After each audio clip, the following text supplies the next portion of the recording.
ایک زکوٰۃ آرڈیننس جو زکوٰۃ کو بدنام کرنے کا ذریعہ بنا ہے،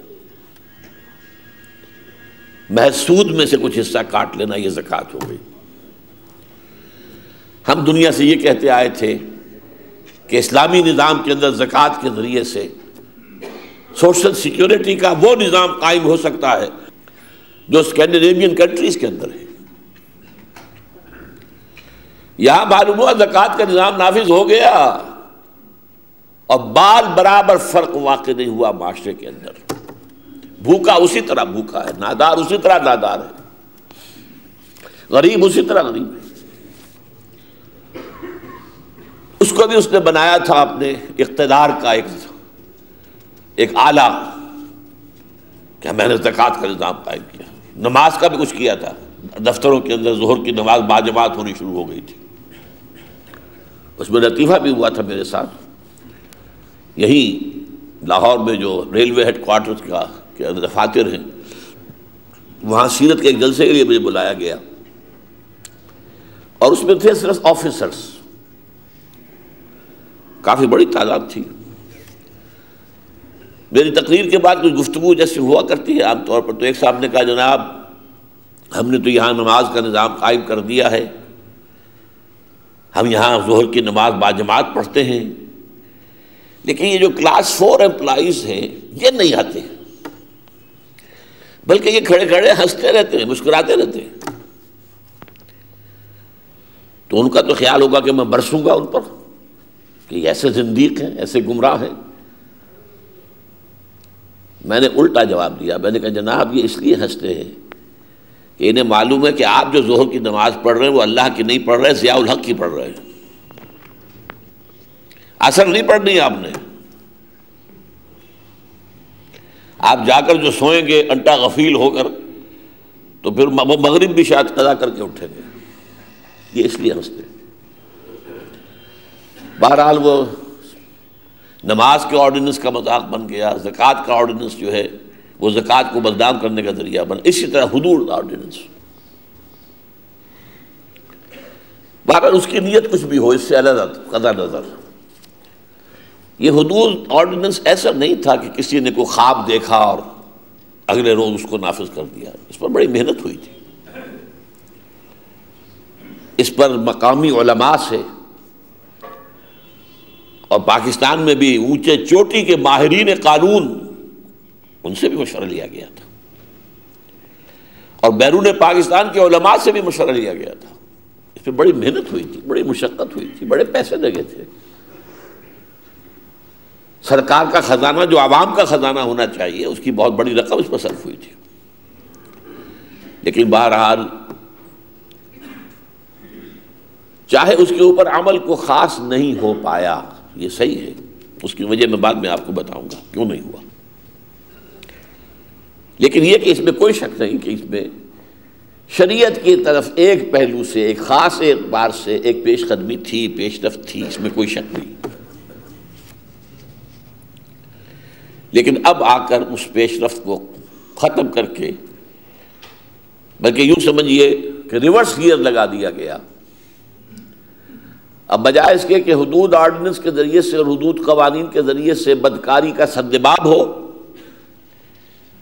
اب فروغ بدکاری کا ایک دور ہے جو شروع ہوگا اس کے بعد، جس کے اوپر جشن منائے جا رہے ہیں۔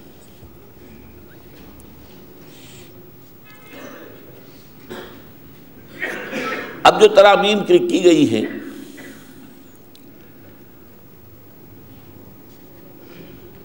ان کے بارے میں ان کا یہ کہنا ہے کہ یہ قطعاً خلاف اسلام نہیں ہے۔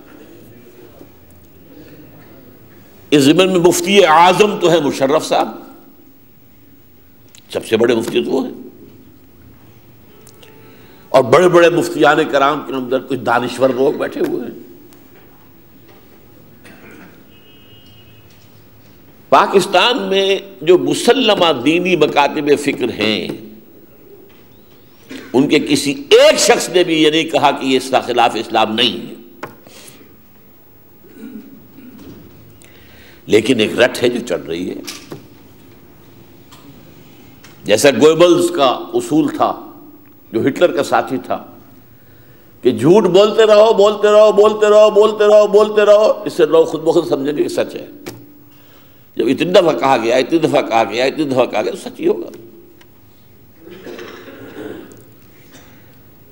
باقی انہوں نے کہا کہ جو اس کی مخالفت کر رہے ہیں، اختلاف کر رہے ہیں، وہ تنگ نظر ہیں، وہ رجت پسند ہیں، وہ ملاٹے ہیں، وہ بسم اللہ کے گنبد میں بند ہیں، اور یہیں تک نہیں بلکہ اب تو یہاں تک فتویٰ آ گیا ہے کہ وہ منافق ہیں۔ میں نے اسی کے جواب کے لیے آج جو آیات آپ کو سنائی ہیں، سورہ مائدہ کا یہ 7واں رکوع بہت عظیم ہے، بہت عظیم ہے۔ آیت نمبر 44 میں فرمایا وَمَن لَّمْ يَحْكُم بِمَا أَنزَلَ اللَّهُ فَأُولَٰئِكَ هُمُ الْكَافِرُونَ۔ ہمیں منافق کہنے والوں، تمہیں اللہ کہہ رہا ہے کہ تم کافر ہو۔ جو لوگ اللہ کی اتاری ہوئی شریعت کے مطابق فیصلے نہ کریں وہی تو کافر ہیں۔ کافر کے سر پر سینگ تو نہیں ہوتے۔ بتوں سے تجھ کو امید ہے خدا سے نو امیدی، مجھے بتا تو صحیح اور کافری کیا ہے۔ یہ آیت نمبر 44 ہے۔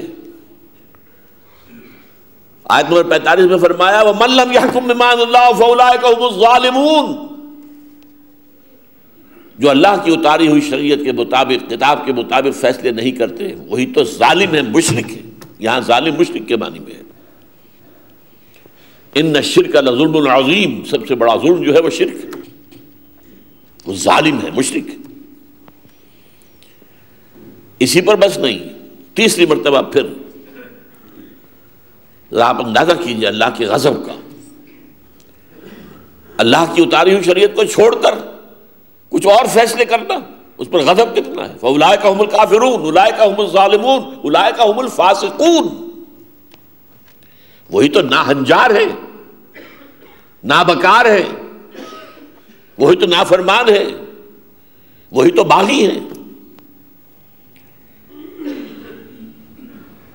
آخر میں کیا فرمایا؟ افحکم الجاہلیت یبغون۔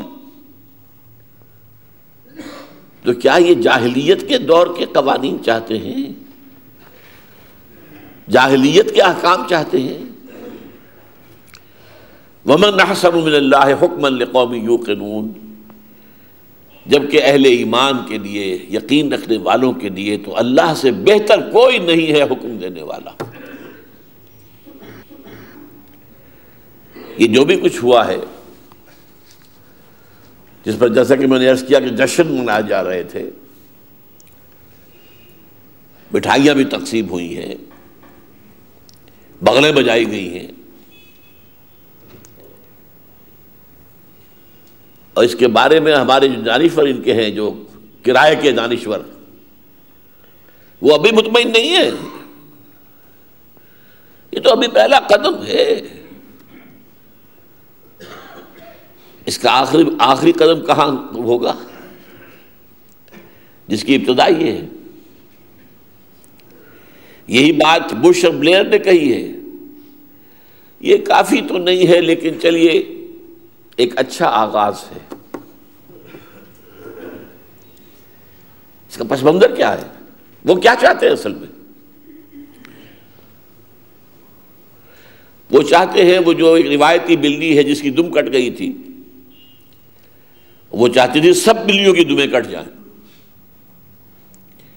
تاکہ میں نکو نہ بن کر رہ جاؤں۔ وہ چاہتے ہیں کہ مغربی تہذیب بتمام و کمال ہمارے ہاں آ جائے، سرایت کر جائے، ہمارے گھٹنوں میں، ہمارے ٹخنوں کے اندر بیٹھ جائے۔ اس کے لیے billions and billions of dollars خرچ ہو رہے ہیں۔ یہ کوئی ایسا بات نہیں ہے معمولی۔ یہ ہمارے جو دانشور نظر آ رہے ہیں، یہ تو ٹپ آف دی آئس برگ ہے، نیچے کیا کچھ ہے۔ این جی اوز کے اوپر کتنا پیسہ خرچ کیا جا رہا ہے،